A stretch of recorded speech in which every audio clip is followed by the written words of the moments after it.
গোপালগঞ্জে পুলিশের ওপর আওয়ামী লীগ নেতাকর্মীদের হামলা। গোপালগঞ্জের টুঙ্গিপাড়ায় লিফলেট বিতরণে বাধা দেওয়ায় পুলিশের ওপর হামলা করেছে আওয়ামী লীগের নেতাকর্মীরা। এতে ৫ পুলিশ সদস্যসহ অন্তত ৮ জন আহত হয়েছেন। এ সময় পুলিশের গাড়ি ভাঙচুরের ঘটনা ঘটেছে। শুধু তাই নয়, আওয়ামী লীগের নেতাকর্মীরা জয় বাংলা স্লোগান দিয়ে এক পুলিশ সদস্যকে ঘেরাও করে রাখেন।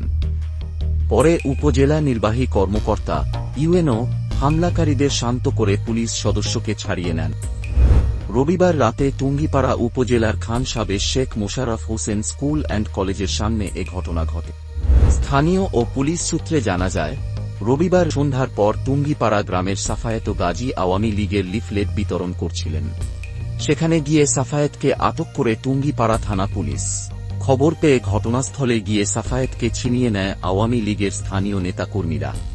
এ সময় পুলিশের উদ্দেশ্যে ভুয়া ভুয়া স্লোগান দিতে থাকেন তারা। এক পর্যায়ে আওয়ামী লীগের নেতাকর্মীরা পুলিশের ওপর হামলা চালায়, ভাঙচুর করে তাদের গাড়ি। পরে পুলিশ ও আওয়ামী লীগের নেতাকর্মীদের মধ্যে ধাওয়া পাল্টা ধাওয়ার ঘটনা ঘটে।